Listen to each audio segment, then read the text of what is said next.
Oi, testando. Vamos continuar nosso evento, né? É, então, agora a nossa palestra vai ser Smart Things, Smart Security. A segurança da informação em IoT. Então, quem vai dar essa palestra vai ser o especialista em redes e telecomunicações, consultor de segurança da informação e desenvolvedor web, Felipe Tenório. Deixa eu pegar aqui e colocar o microfone.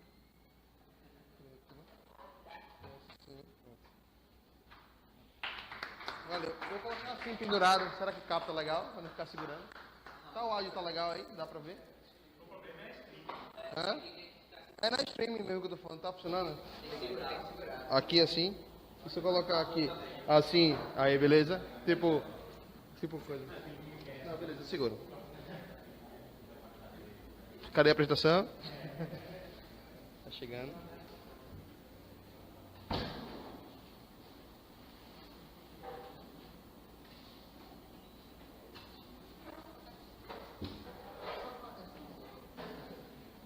Tá aqui, cara. Tem que abrir aí. Ficar no escurinho aqui, né? Galera da internet.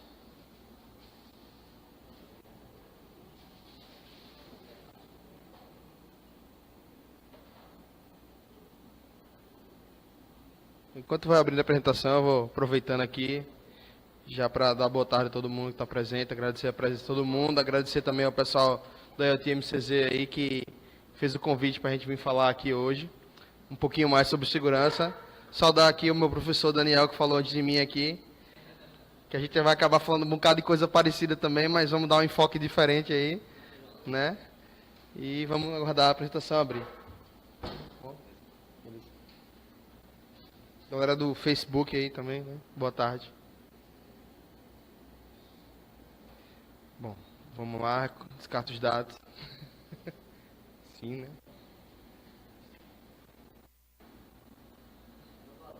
Vamos lá. Aí é um. Pode apertar. É um jabazinho na empresa. M2TS. Pode passar. Bom, hoje, né? A gente vai falar um pouquinho aí no IoT MCZ, pode apertar. Sobre Smart Things e Smart Security, né? A segurança da informação e a internet das coisas. Ou de todas as coisas, se você preferirem esse termo. Tá? Pode passar. Qual é a minha ideia, né? Meu nome é Felipe Tenório, antes de falar alguma coisa. Sou, como já falaram, advogado, especialista, já foi dito, né? E eu tenho empresa que é M2TS. E sou entusiasta também de automação residencial, né? E tudo mais. Pode passar. A gente falar um pouquinho sobre a IoT, a ideia é a gente vai falar sobre segurança relacionada às tecnologias atuais e um pouco também sobre o que a gente pode fazer para melhorar essa segurança e como é encarada a segurança num todo, tá? O Daniel já veio aqui antes de mim e falou um bocado de coisa para vocês. A gente vai reforçar algumas coisas, falar algumas coisas novas e eu quero propor depois uma discussão com vocês sobre essa questão da segurança no IoT, tá? Hoje a gente tem, falando em internet das coisas, várias tecnologias embarcadas aí nesse que possibilita que a gente possa fazer coisas bacanas. Dentre elas a gente tem o NFC, né, que é o Near Field Communication, que é aquele que a gente tem no nosso celular, nas maquinetas de pagamento de cartão de crédito, que permite a transmissão de dados bem próximo, né? Tem o RFID, que está ali no cartãozinho, que é a identificação por radiofrequência. A gente tem o Bluetooth, que hoje a gente usa o Low Energy, né, em baixa energia, consumo de baixa energia, e uma transmissão de dados bem melhor. A gente tem também o ESP8266, que é um protocolo aí que a gente usa para Wi-Fi, né? Chips extremamente pequenos que permitem que você possa controlar dispositivos, né? Só com baixo custo. Inclusive eu até trouxe um aqui, que não vai dar para a galera do Facebook ver, eu acho, mas vocês vão poder ver, a caixinha está aqui, daqui a pouco eu mostro, que é um interruptor Wi-Fi, que ele utiliza o ESP8266, certo? Junto com o MQTT, que a gente vai falar daqui a pouco também. Né? Aí a gente tem Zigbee, que é outra tecnologia também sem fio para conversa entre equipamentos. Z-Wave, que é a concorrente do Zigbee também.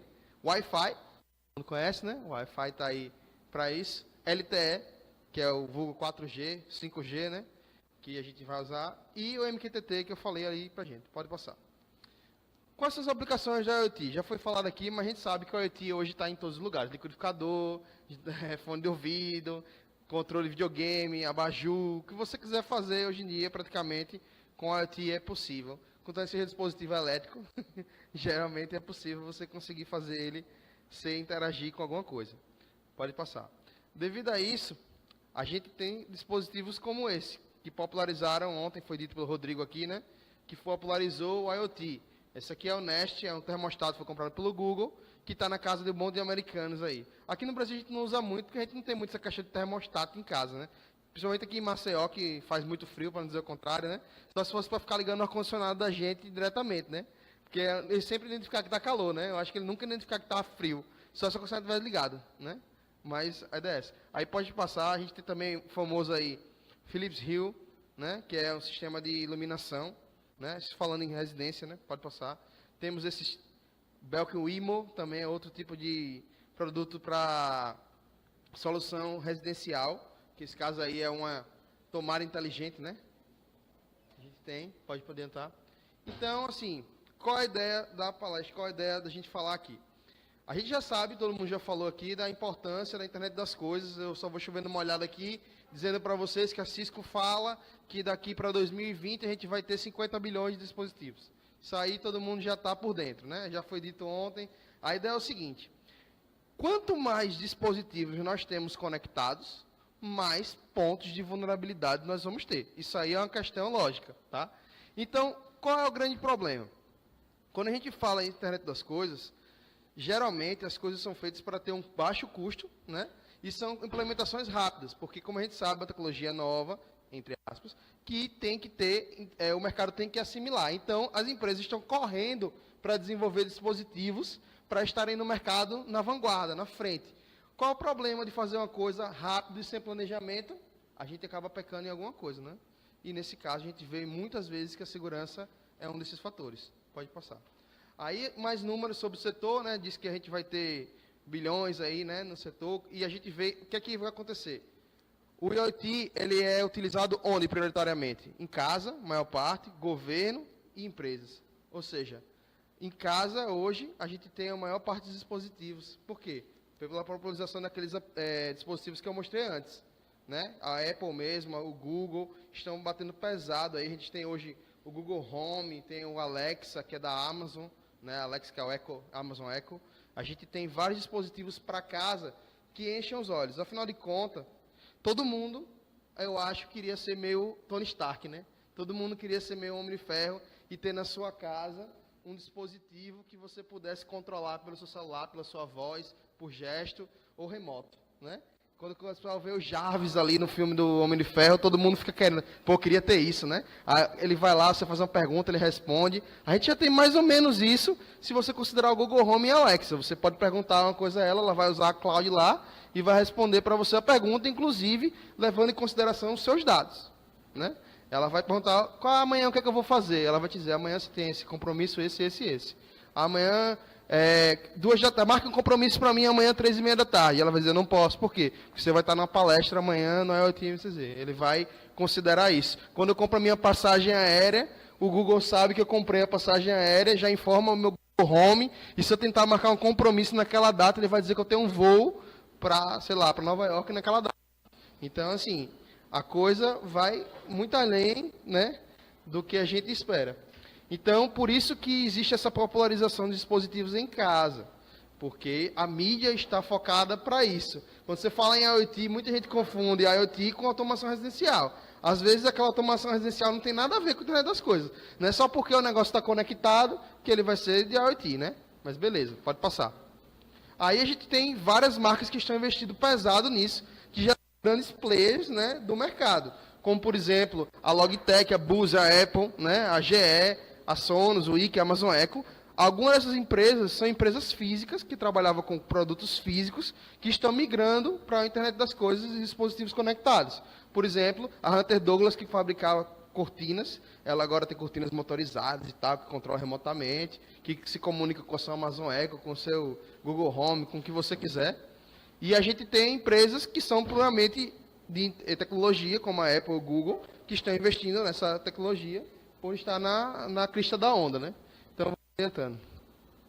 Aí, falando em automação residencial, a gente tem, né, o do it yourself, que é a parte que eu gosto, que é você mesmo fazer sua própria automação residencial.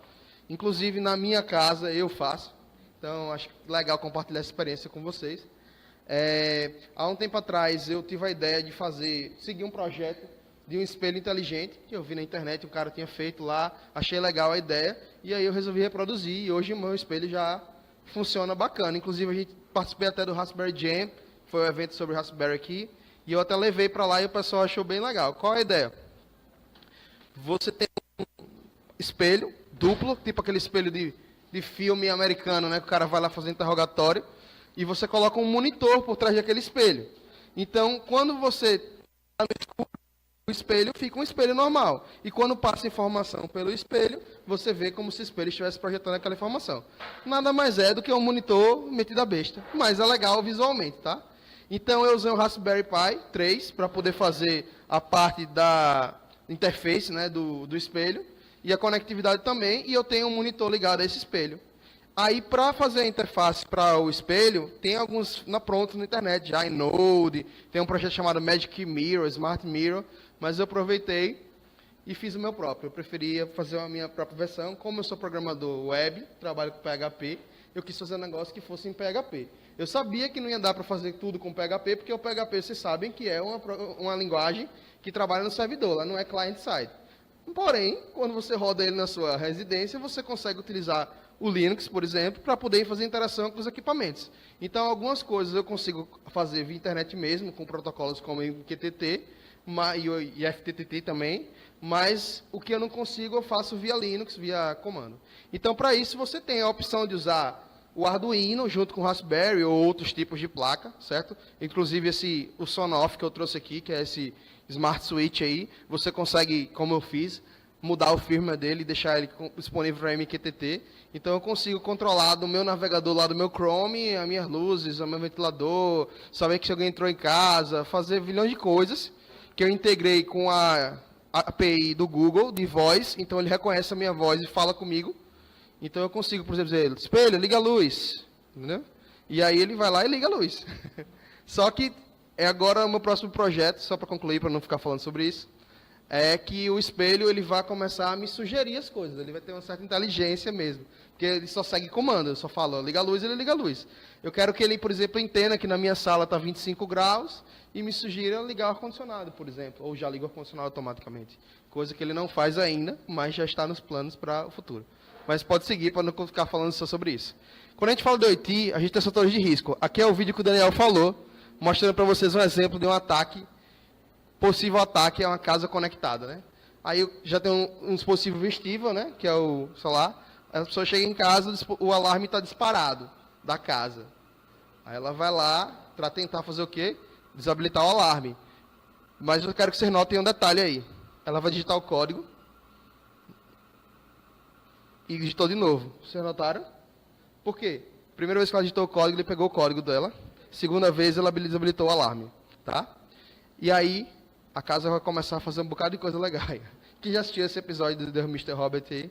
Né? Pronto. Ela tem um tablet. De repente, a TV dela, o projetor liga. Ela não consegue desabilitar mais nada. E aí o vídeo se alonga. É porque tá meio claro, né?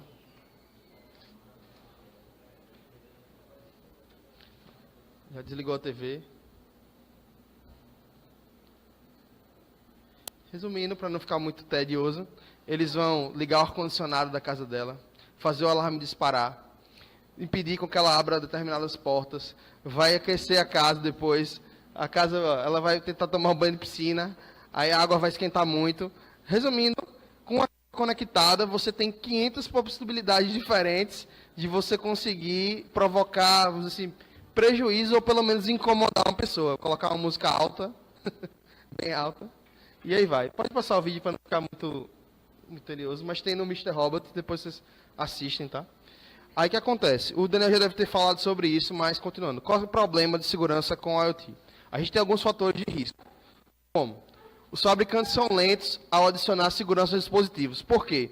Pense assim, você tem a sua casa, Aí você tem uma porta da casa. O que é que você faz na porta da casa? Você coloca cadeado, você bota corrente, você bota alarme, você bota sensor, você bota tudo, não é isso? Na porta da casa. Mas dentro de casa, para entrar no seu quarto, a sua porta tem 300 milhões de dispositivos de segurança? Não tem, né? Geralmente a segurança ela fica do lado de fora, ela não fica do lado de dentro. As pessoas têm essa tendência, né? A gente só se protege do externo, a gente não se protege do interno. Mas a questão é, se alguém conseguir entrar no ambiente externo, no seu ambiente interno, ela vai ter acesso a tudo que você tem. Então, como se tem essa ideia de que, não, o dispositivo está dentro da casa, não, esse dispositivo ninguém vai poder acessar, o que é que acontece? Preocupa-se menos com segurança. Então, os fabricantes acabam dizendo, ninguém vai acessar isso aí. Então, deixa tranquilo, né? Não vamos mexer em nada disso. Existe o desconhecimento dos usuários. Quantas pessoas não compram dispositivos desse só porque acha legal, porque quer ser o Tony Stark e não sabe nem para que aquilo serve direito, nem que informação aquilo está passando, nem para nem como ele funciona, né? A gente sabe aí, por exemplo, roteador Wi-Fi, uma coisa simples. Quantas pessoas não compram, pega padrão, só faz colocar lá e pronto, deixa com sem senha, deixa com senha padrão ou coisa assim. Um monte, né? Aí a gente tem outro fator de risco, a popularização dos dispositivos, que é justamente junto com o desconhecimento dos usuários. Quanto mais pessoas compram, mais pontos, então a maior possibilidade de falha, certo? Outra, protocolos de autenticação fracos, né? O Daniel deve ter falado sobre isso. Eles usam muitas vezes protocolos que não usam criptografia, né? Que usam senhas fáceis, senhas padrão. Então isso acaba piorando, vamos dizer assim, o aspecto da segurança nos dispositivos. Outra coisa, os serviços de manutenção são desprotegidos. Anote isso aí que eu vou falar daqui a pouco sobre isso aí, tá? Nuvens e sistemas de gerenciamento remotos vulneráveis. Você tem uma nuvem que está... Pode voltar. Você tem uma nuvem que está armazenando aqueles dados ali, mas essa nuvem está realmente protegida, os serviços que estão rodando nela estão protegidos, tem uma criptografia ali, as informações estão sendo gravadas de forma satisfatoriamente seguras. Isso são questões que a gente tem que discutir. Certo? Outra coisa, aumento de dispositivos expostos na rede. Quanto mais dispositivos conectados, mais dispositivos na rede. E a gente sabe agora com o IPv6, aí o dispositivo está, como a gente fala, de cara para a internet, né? Qualquer dispositivo, em tese, ele é acessível por qualquer pessoa. Então, teoricamente, isso facilita o acesso a tentativas de burlar esse dispositivo. Pode adiantar. Aí, quais são as principais vulnerabilidades? Que o Daniel já deve ter dito também, mas vamos reforçar. Você consegue listar usuários, elas têm senhas fracas, geralmente, de dispositivos. Existe uma falta de proteção contra a força. A senha é IoT, o usuário é IoT e a senha é 1234556. Aí o cara fica tentando, IoT 124, IoT 123, A23 12456 e assim por diante, e não existe um limite para isso. Você pode ficar tentando aquela senha até descobrir a senha. Né? Isso é um ataque de força bruta, tentativa e erro, né? Então, não existe geralmente eles não colocam esse tipo de dispositivo para você ficar barrando esse tipo de ataque. Uso de serviços criptografados, né? Como é interno, ou então geralmente como é um IP que ninguém conhece, o cara acha não precisa criptografar nada, eu vou passar tudo em texto plano mesmo, que está resolvido. Não é bem assim, né?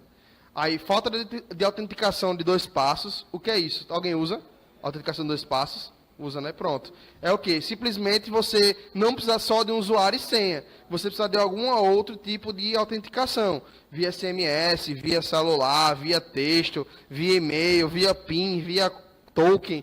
O que você quiser usar para você dificultar. Por exemplo, a minha conta do Google está lá. Se eu der a senha do Daniel, ele não acessa a minha conta do Google. Por quê? Porque ele precisa de um segundo fator de autenticação, que seria um SMS no meu celular. Aí já complica mais, né?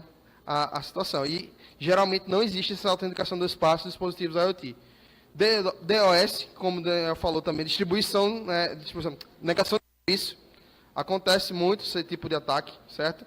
Ou seja, o atacante ou quem quer lá fazer o mal, vai lá e tenta usar aquele serviço até ele ser esgotado e ele não conseguir mais prover o serviço para você. É como se eu chegasse para ele e perguntasse qual é o seu nome. Aí o cara vai responder, meu nome é João. Aí, resultado, eu e o Daniel a gente pergunta ao mesmo tempo, qual é o seu nome? Aí o Daniel, ele fala, João. Só que se todo mundo da sala chegar ao mesmo tempo para ele responder, alguém não vai receber essa resposta. É justamente isso aí o ataque de Denial of Service, né, que é o DOS. negação de serviço. A gente também tem problemas nas atualizações ou falta delas. Um exemplo clássico disso aqui. Existia uma fechadura nos Estados Unidos feita para quem tem Airbnb, que é aquele serviço de aluguel de casa. Você comprava uma fechadura na Amazon, colocava aqui na porta e você poderia trocar a senha via Wi-Fi remotamente lá na casa para a pessoa poder acessar a sua casa, né? Que é massa, porque o cara não precisa nem ir lá, né? Você troca a senha, casa de praia, por exemplo, o cara troca a senha, você vai lá, dá a senha para o cara que é o inquilino, ele usa, depois você troca a senha de volta, está resolvido o problema, né?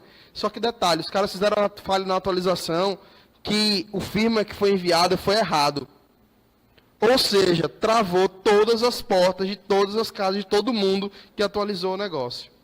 Ou seja, imagina a dor de cabeça que foi, que você não tinha como abrir a sua própria casa. Pensa aí. Mas beleza. Aí outro problema é o Code Execution, que é o quê? A programação de muitos desses dispositivos permite a execução de código remoto ou local. O que quer dizer isso? Eu posso, por exemplo, pra você ter uma ideia, tem um vídeo que eu vou passar daqui a pouco, que eu vou passar o link, na verdade. Que os caras, através da configuração do Wi-Fi do dispositivo, eles conseguiam dropar uma shell com um root na senha do Wi-Fi. Isso por quê? Porque o cara que fez a programação lá da configuração se preocupou com o fato de filtrar o que poderia ser digitado ali, tá? Beleza? Outra coisa são componentes seguros de terceiros. Muitas vezes a gente tem um dispositivo, esse dispositivo pode se conectar a outros dispositivos. Como, por exemplo, Philips Hue, que é o sistema de lâmpadas, ele se conecta com a Alexa ou com o Google Home, né? E você permite aquela troca de dados ali. O Uber, por exemplo, é um serviço que você pode usar como terceiros, né? Ou seja, pedir um Uber usando a Amazon Echo, ou então pedir um Uber usando o Google Home. Aí o que acontece? Se esse serviço for comprometido, ele pode vir a comprometer o todo, porque o serviço foi comprometido e tem autorização para mexer. E aí, aqui é a parte que eu quero falar para vocês, que é o acesso ao console, que é chamado de UART ou SPI. Pode passar aí. Ó, tipo de ataque, né? O que é o UART SPI? O UART é um protocolo aí, certo? Universal Asynchronous Receiver Transmitter, que é o UART. Que é isso aqui, na prática, tá? É um dispositivozinho de $5, que ele tem essa pinagem aqui. O que é que isso faz? Ele tem um fio para transmitir, que é o TX, um fio para receber, que é o RX, e um para o ground, certo? Que é o terra. Qual a ideia? Ele trabalha com 1.8, 3.3 e 5 volts. Para quem trabalha com Arduino e Raspberry sabe que são essas voltagens que eles têm também. Qual é a vantagem? Na maior parte dos dispositivos, eles têm esses pinos aqui dentro da placa, que tem RX e TX. Para que serve isso? É um protocolo antigo que foi criado para hardware, que permite com que você consiga acessar a parte de serviço dos dispositivos. Ou seja, você tem que ter acesso físico ao negócio. É que nem eu estou aqui com o meu Sonoff aqui. Se eu abrir o meu Sonoff aqui dentro, vocês vão ver que tem esses 4 pinos. Inclusive, isso é um Sonoff, tá? Tem esses pinos aí. Aí, o que é que eu faço? Plugo aqui o meu fiozinho, encaixo aqui, alimento ele, e eu vou poder fazer o quê? Acessar o menu de serviço do dispositivo. Geralmente, esses dispositivos rodam o quê? Linux. Só que são versões reduzidas de Linux. É Minux, aqueles outros Linux menores que tem. Qual aquele que geralmente vem roteador? Tem um que vem... Tem o OpenWRT, mas ele usa uma versão, é o BusyBox, né? É uma paradinha dessa. Resumindo, Linux. Aí o que acontece? O que você acha? Quando você acessa o protocolo lá, o dispositivo, você acha que você acessa com que tipo de perfil de usuário? Super usuário. Root. Certo? Aí, passa a próxima tela. Aqui é uma impressora, certo? Que tem ali da Epson, que tem Linux embarcado, certo? E tem essa pinagem. Aqui tem um QR Code, para quem quiser ler o QR Code aí, com um vídeo que tem da DEFCON, que é a maior comunidade hacker do mundo, em que um grupo de hackers, eles conseguem hackear 45 dispositivos em 40 minutos lá. Como? Eles não estão hackeando mesmo, mas eles mostram os 45 dispositivos de IoT que eles conseguiram hackear só usando essas técnicas que eu estou falando aqui, tá? Aí, então, quem quiser ler o QR Code, eu recomendo, é legal. Aí, aqui é um exemplo dessa impressora. Quando você conectar o ART lá, na porta TX-RX, ele abre o quê? Uma porta serial no seu computador.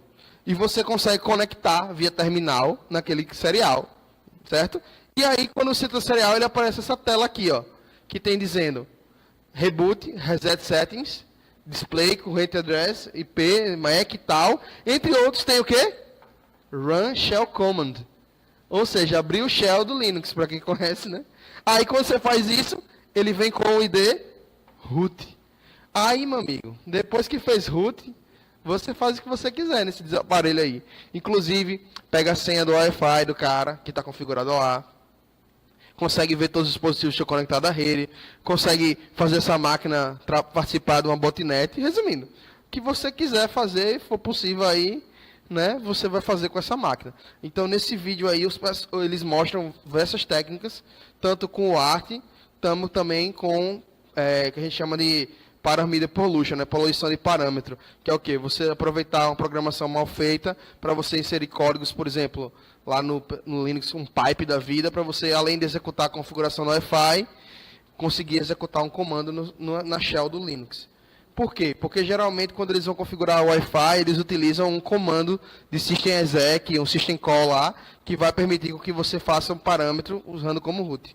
Aí você consegue fazer muita coisa diferente. Pode adiantar. Aí a gente tem o nosso próprio Wi-Fi, né? Que a gente tem vários tipos de ataque diferentes. O mais clássico de todos é o WEP, né? Que é uma criptografia inicial do Wi-Fi aí, que pode ser quebrado hoje em questão de segundos, né?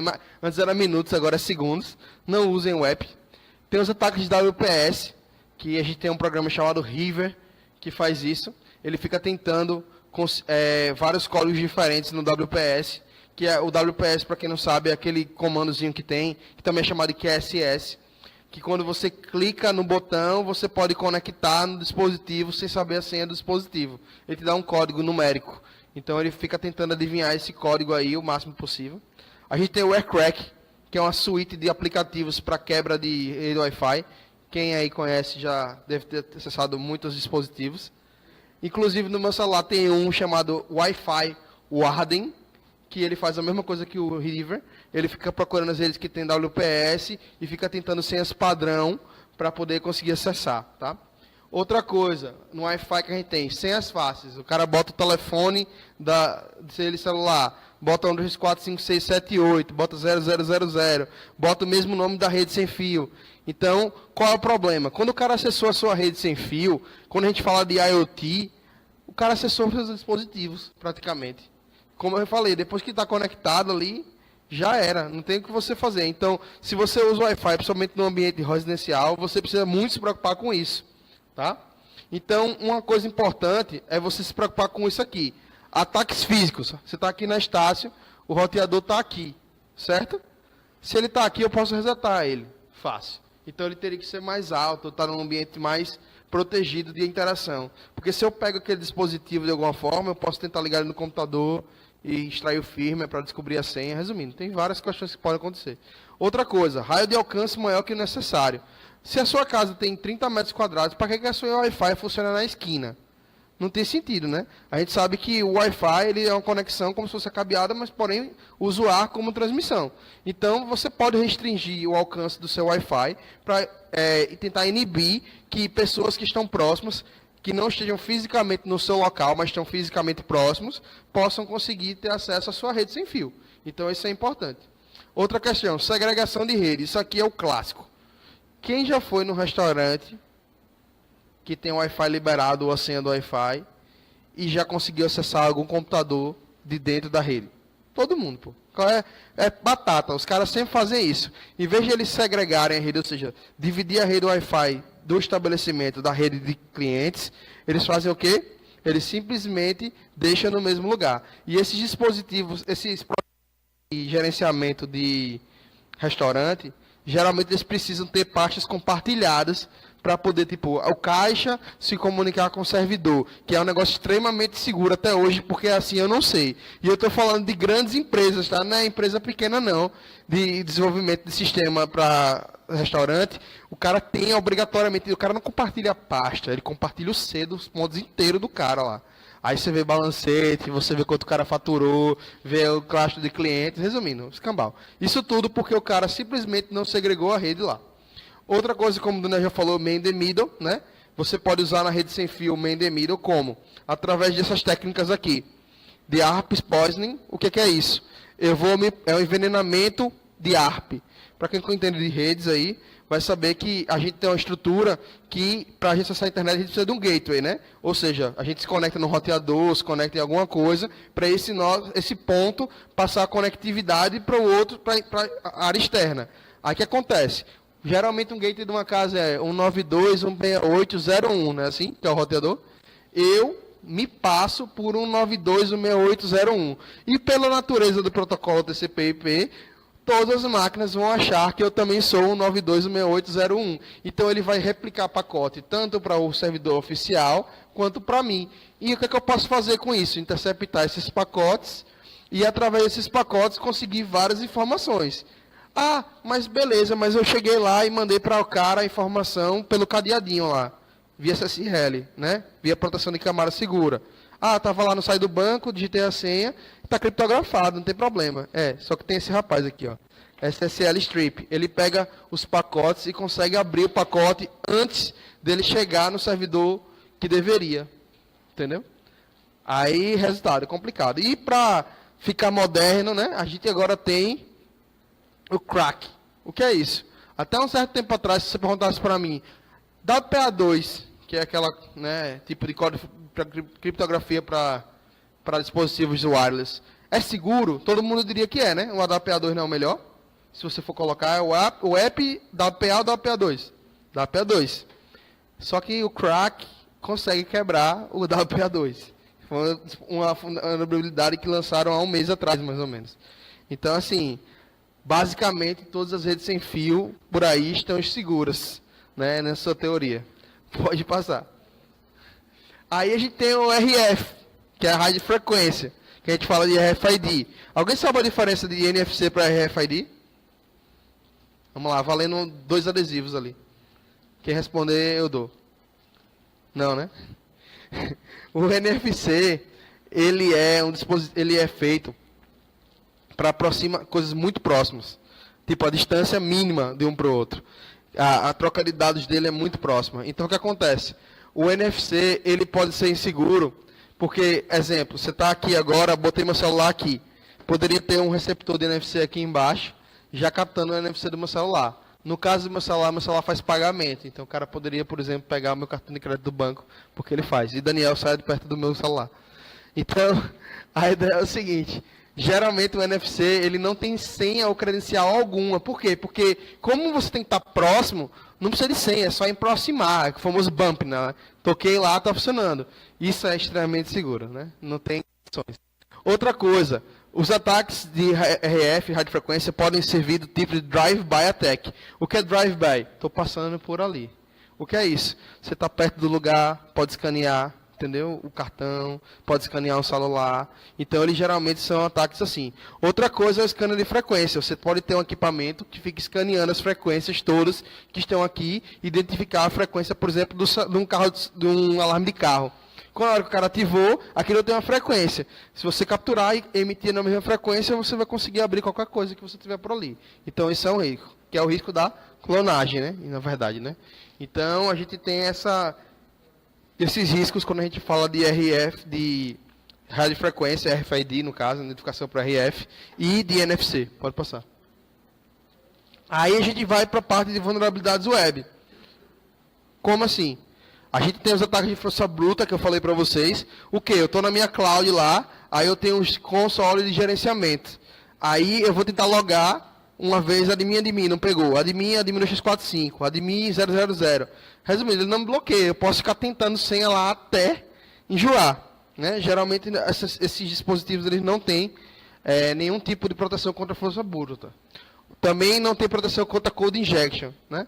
Você vai lá dar um parâmetro válido e você passar algum parâmetro que vai criar algum código malicioso. Eles não filtram, tá? Geralmente.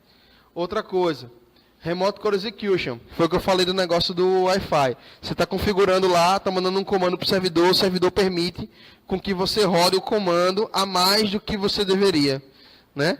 E você consegue fazer ele realizar tarefas que ele não está programado para fazer. Aí a gente tem Insecure Coding, que é isso. Quando é feita a programação dos dispositivos, eles não se atentam a boas práticas de segurança. Só faz o programa lá, o software que ele faz. Quantas pessoas não programam isso a programar, né? O cara não está nem aí para a segurança. O cara cria um sistema e a segurança é a última coisa que ele vai pensar, porque ele tem que entregar hoje, então eu não tenho tempo de pensar em segurança, né? Aí, a autenticação falha. Geralmente, a autenticação ela é possível de ser burlada de alguma forma. Se não por força bruta, mas de outras formas, como, por exemplo, o XSS, aí vai. Aí a gente tem muitos serviços de rede desprotegido. Quer dizer isso? O serviço está rodando lá, mas ele não tem senha. Por exemplo, você tem um servidor MQTT lá, que é o Mosquito. Alguém sabe o que é MQTT ou não sabe o que é MQTT? Alguém sabe o que é MQTT? Sabe? Pronto. O que é MQTT, velho? Vamos lá, falando adesivo. É um protocolo muito usado em IoT, tipo, ele funciona com o modelo PUBG. Sim. Você vai ter um tópico, e aí por que isso é vantagem? Porque vai ficar mais leve. Você publica alguma informação desse tópico que alguém vai ver. É isso mesmo, dá adesivo ele depois. Parabéns. É exatamente isso aí. O MQTT, ele é um protocolo criado pela IBM em 1983 para fazer esse tipo de interação entre as máquinas conversarem, vamos dizer assim, né? De uma forma mais fácil. Aí esse sistema de assinante e publicador. Aí, por exemplo, quando eu quero ligar uma lâmpada lá em casa, eu tenho um local lá que eu vou lá e publico 1, ele liga a lâmpada. Publico 0, ele desliga a lâmpada, basicamente. Aí esse tipo de servidor, se você não configurar ele direito, usar uma configuração padrão, você vai acabar deixando ele desprotegido. Então, teoricamente, o cara poderia controlar a minha lâmpada se eu não tivesse colocado uma senha boa, né? Aí a gente tem também a opção do sniffing e do ambiente desprotegido. O que é ambiente desprotegido? É não usar protocolo seguro, não usar HTTPS, né? Ficar usando, todos os serviços rodam sem criptografia, não é legal. E o sniffing, parou aqui a caixa. O sniffing, ele é possível alguém ficar cheirando a sua rede, né? Escutando a sua rede, para poder verificar e tentar pegar alguma informação que esteja passando ali pela sua rede, tá? Pode adiantar.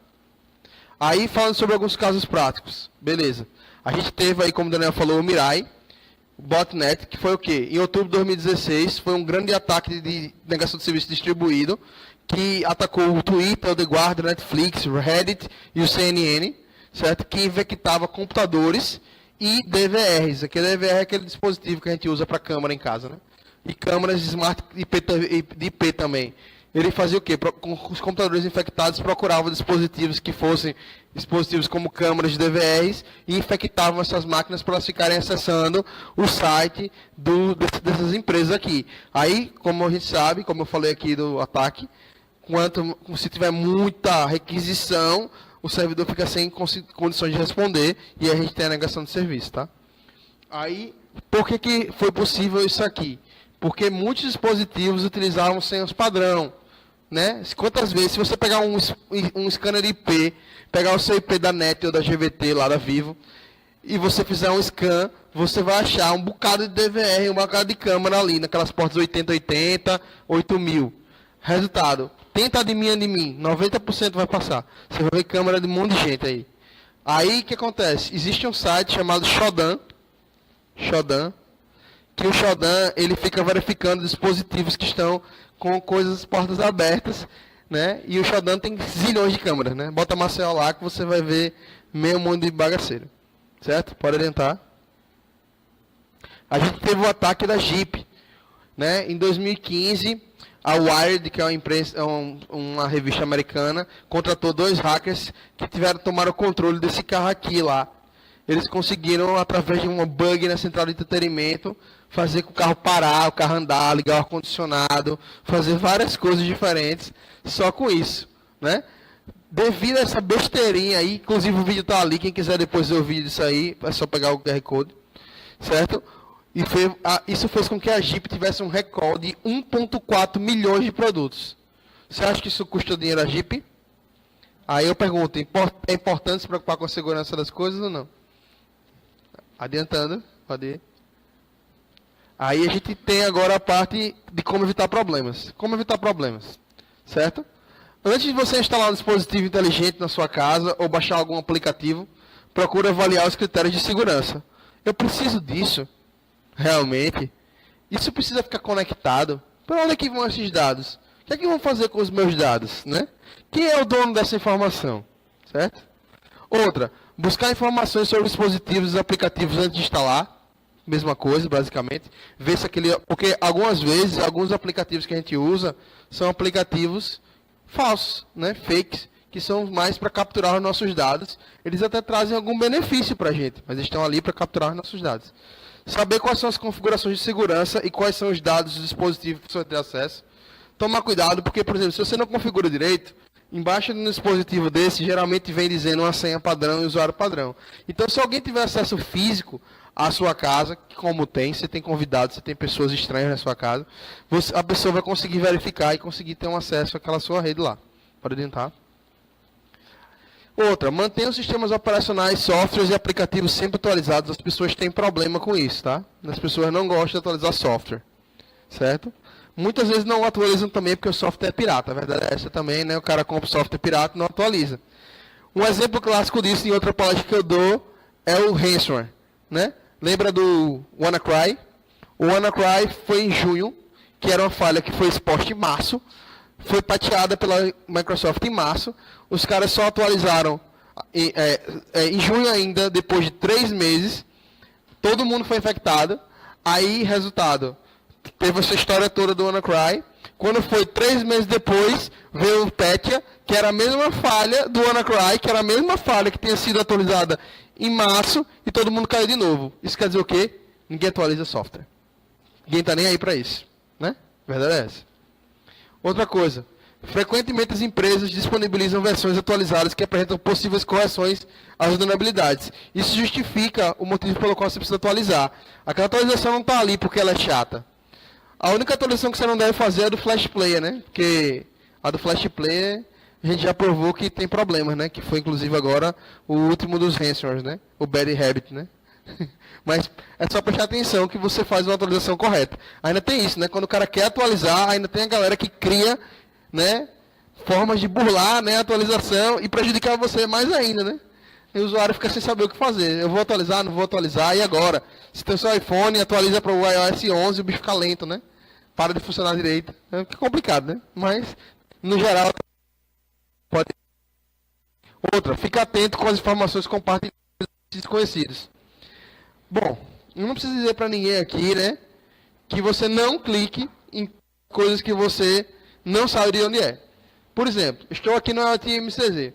Aí o Felipe me manda dizendo, ó, isso aqui é um arquivo para você basear a sua apresentação nesse layout. O Felipe não tinha dito nada para mim, que eu ia precisar desse arquivo. Esse arquivo está aqui.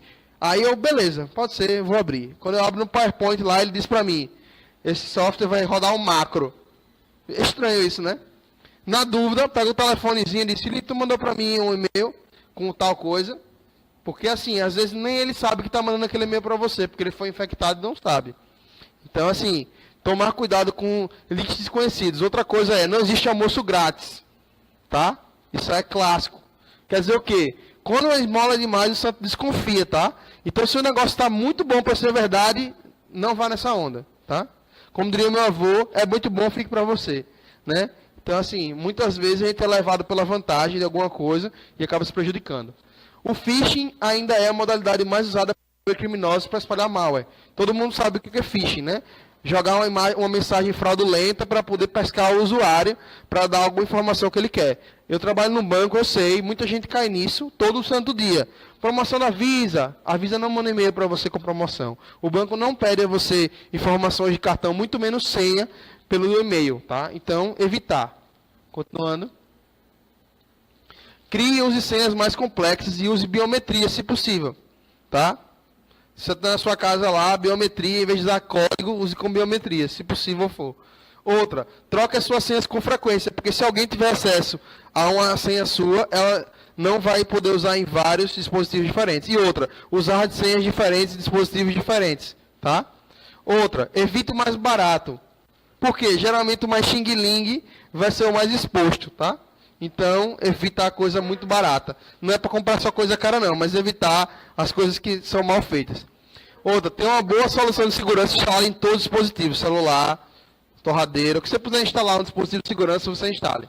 Firewall, IPS, antivírus, o que for. No seu celular, na sua câmera, no seu computador, notebook, no seu roteador, o que você puder fazer para bloquear aquela rede ali, faça. Próximo. Prefiro usar conexão segura, SSL, ou seja, vai fazer um sistema em IoT, use HTTPS, beleza? Porque os dados são criptografados. Desconecte dispositivos que não estão sendo usados. Muitas vezes você vai viajar, para que você vai deixar sua Wi-Fi ligada lá? Para alguém ficar tentando descobrir a sua senha, né? Pode desligar, desligue. Mude as configurações padrão. Não deixa de mim no seu roteador, no seu dispositivo, na sua Philips Hue. Coloque senha, mude a senha, mude o usuário. Porque senão você vai ser uma infeliz vítima aí. Outra coisa, contrata a minha empresa se precisar, tá? Beleza? Seguindo. É isso aí. Perguntas. Muito obrigado aí a vocês. Né? O meu tempo já chegou. Alguém tem alguma pergunta a me fazer sobre esse assunto ou outro assunto? Contanto que não seja proposta indecente, a gente tá aí. Diga aí, cara.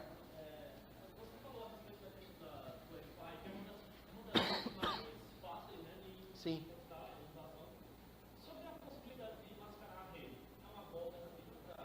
Você fala mascarar como? Ah, tipo, você fala, tipo, esconder o SSID, por exemplo, você não vê a rede. Cara, isso funciona para um cara iniciante. Um cara iniciante não vai ver a sua rede, ele não vai encontrar. Mas para um cara que realmente quer acessar as redes, ele vai usar um programa que vai identificar mesmo as redes que estão com o SSID escondido, né? Que é o Hidden SSID. Então, assim, ajuda. Mas uma coisa que ajuda mais seria você ter uma rede convidado, por exemplo. Você vai fazer na sua casa, aí você tem uma rede Wi-Fi sua e uma rede Wi-Fi convidado que não se comunique com a sua rede interna. Por quê? Você vai ter seus dispositivos IoT lá, beleza? Na sua rede interna. Na rede convidado, tá só o cara lá, é só a internet que ele usa, ele não usa a sua rede. Então a chance de você ser invadido ou ter algum problema é bem menor. Então rede convidado é legal, vale a pena. Mais alguma pergunta? Não? Valendo R$10, ninguém? Então é isso aí, galera. Obrigado pela atenção de todo mundo. Pode passar para o próximo slide, por favor. Que só tem aí o meu Facebook e meu e-mail, caso alguém queira, lembre de alguma dúvida ou queira alguma coisa, pode usar, tá? Muito obrigado mais uma vez aí. Valeu, galera da internet também. E é isso aí. Valeu.